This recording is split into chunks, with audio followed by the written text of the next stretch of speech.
2월 21일 토요일자 노준현 목사의 날마다 성경 요한복음 7장 1절로 13절 말씀.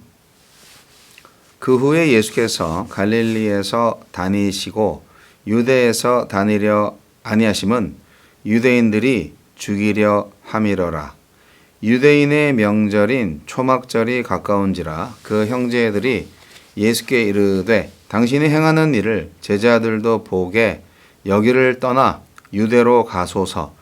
스스로 나타나기를 구하면서 묻혀서 일하는 사람이 없나니 이 일을 행하려 하거든 자신을 세상에 나타내소서 하니, 이는 그 형제들까지도 예수를 믿지 아니함이러라. 예수께서 이르시되 내 때는 아직 이르지 아니하였거니와 너희 때는 늘 준비되어 있느니라. 세상이 너를 미워하지 아니하되 나를 미워하나니 이는 내가 세상의 일들을 악하다고 증언함이라. 너희는 명절에 올라가라. 내 때가 아직 차지 못하였으니 나는 이 명절에 아직 올라가지 아니하노라. 이 말씀을 하시고 갈릴리에 머물러 계시니라. 그 형제들이 명절에 올라간 후에 자기도 올라가시되 나타내지 않고 은밀히 가시니라. 명절 중에 유대인들이 예수를 찾으면서 그가 어디 있느냐 하고 예수에 대하여 무리 중에서 수군거림이 많아 어떤 사람은 좋은 사람이라 하며 어떤 사람은 아니라 무리를 미혹한다 하나, 그러나 유대인들을 두려워함으로 드러나게 그에 대하여 말하는 자가 없더라. 하나님의 때를 따라.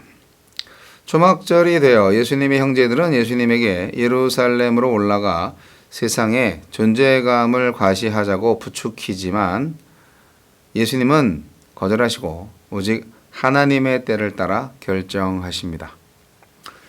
예수님은 어떤 분입니까? 하나님의 때를 따라 주어진 길을 걸어가시는 분입니다. 형제들은 초막절에 예루살렘으로 올라가서 자신을 세상에 드러내라고 종용했지만 예수님은 내 때가 아직 이르지 않았다 하시며 거절하셨습니다. 주님의 영광은 표적이나 환호 속에서 드러나는 것이 아니라 십자가 위에서 완성될 구속이었습니다. 우리는 종종 눈앞의 기회를 하나님의 뜻보다 앞세우면서 지금 이 적기라고 주장하지만 주님의 때를 벗어난 선택은 결국 나의 영광을 추구하는 길일 뿐입니다. 기다림 속에서 하나님의 때를 신뢰하는 것이 믿음의 걸음입니다. 예수님은 세상의 악을 악이라 말씀하셨기에 미움을 받으셨습니다. 이것이 빛의 숙명입니다. 세상이 미워할지라도 빛은 어둠의 일에 참여하지 않고 도리어 책망합니다. 진리를 말하는 용기를 통해 어둠이 물러가고 하나님 나라가 자랍니다. 우리의 입술과 삶이 악을 감추거나 합리화하지 않고 어둠을 책망하는 등불이 되게 해야 합니다. 예수님은 올라가지 않겠다 하셨지만 조용히 예루살렘으로 올라가셨습니다. 그러나 그 걸음은 세상의 시선 속에서 영광을 구하는 행보가 아니라 가만히 때를 기다리며 하나님께 드려진 순종의 걸음이었습니다. 나에게 주시는 교훈은 무엇입니까?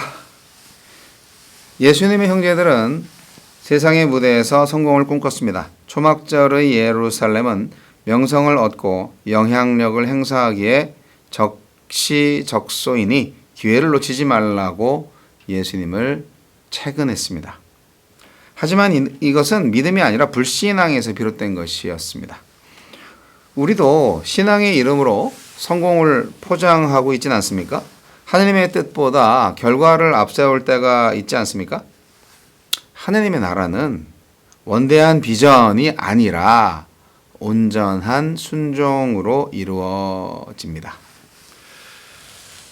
예수님이 예루살렘에 올라가셨을 때 사람들 사이에는 수군거림이 가득했습니다. 각기 다르게 평가했지만 유대인들이 두려워서 아무도 주님을 담대히 말하지 못했습니다.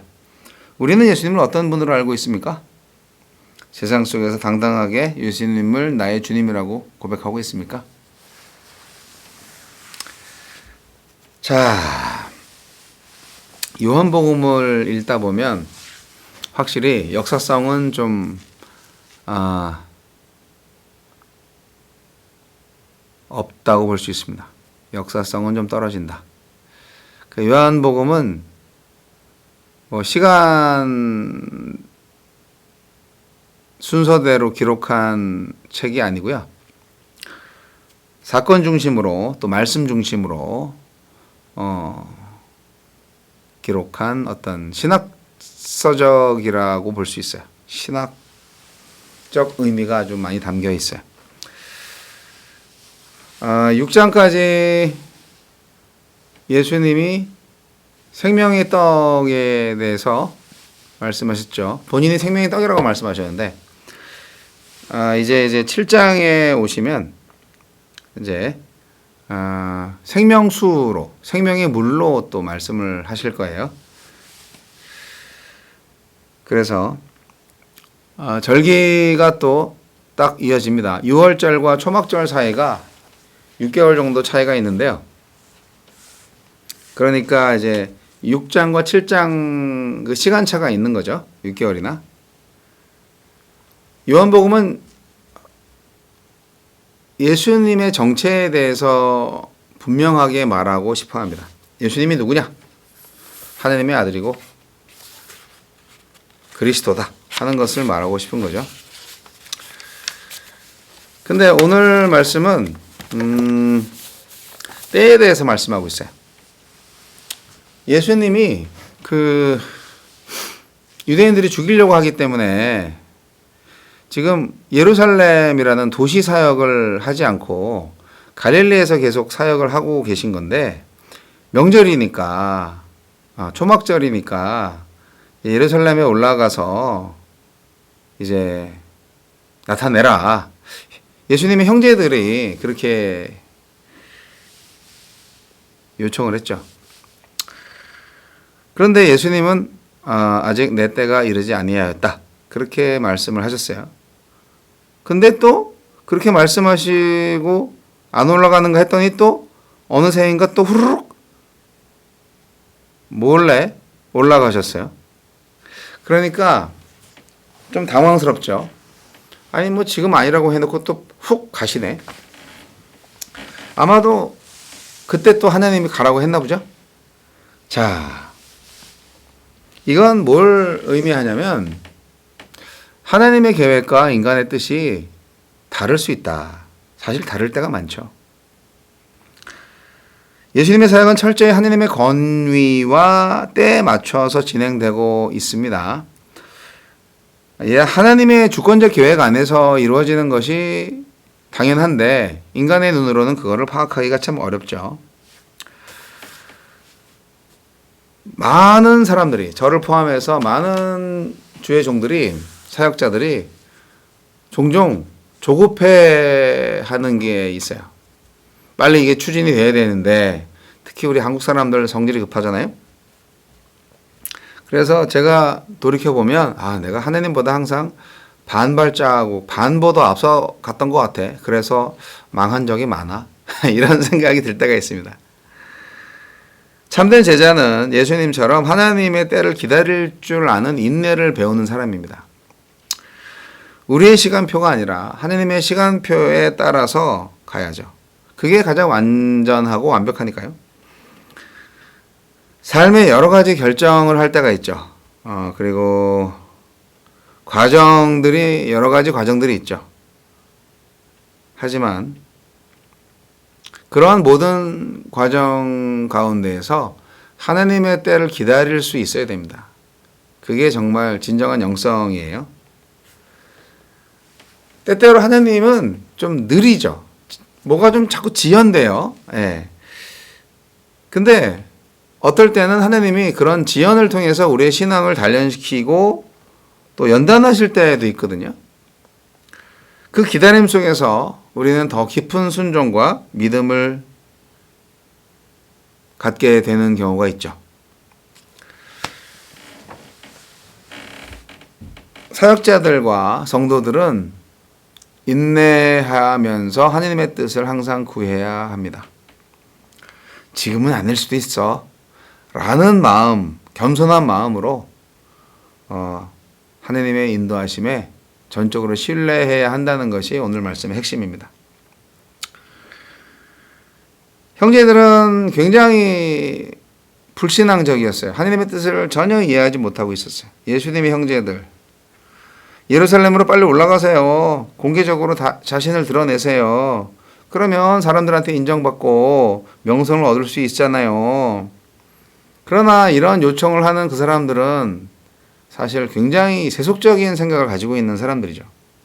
메시아의 길이요, 세상의 성공과 인기, 정치적 영향력으로 오해한 거예요. 사실 오늘날에 유명한 목사님들도 많죠.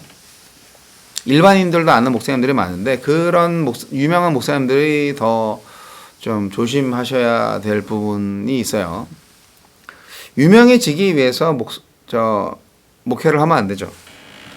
목회를 열심히 하다 보면 유명해질 수는 있어요. 그러나 유명해지기 위해서 하는 건 아니죠. 예수님은 내 때가 아직 이르지 아니하였다 말씀하셨어요. 그것은 아버지의 때를 기다리고 있다라는 말과 같은 말입니다. 예수님의 길은 어떤 세상적인 업적이나 세상으로부터 어떤 인정받는 거 이런 거랑 전혀 상관이 없었습니다. 그냥 하나님의 뜻에 민감하게 반응했을 뿐이죠. 성도들은 세상의 기준과 오해 속에서도 오직 하나님의 뜻을 따라야 합니다. 예수님은 초막절에 형제들이 빨리 올라가세요, 초막절에 올라가세요 라는 그 요구를 거절하셨지만 때가 이르자 은밀하게 예루살렘으로 올라가셨습니다. 진정한 순종은 사람의 시선보다는 하나님의 계획에 민감하게 반응한다는 것을 우리는 확실히 알아야 합니다. 하나님의 일하시는 게 항상 반드시 드러나야 하는 건 아니에요. 은밀하게 이루어지는 일도 있어요. 부르심의 길이라면 그것이 유명해지는 일이든 아니면 심지어 부끄럽게 되는 일이든 가는 거죠. 하나님의 기준에 맞춰서. 부르심의 길이라면 하나님의 때에 따라서 묵묵히 가야 되는 거예요. 그게 바로 순종이고 그게 믿음이고 그 길이 바로 영광의 길입니다. 여러분, 하나님의 때를 따라 잘 가고 계십니까?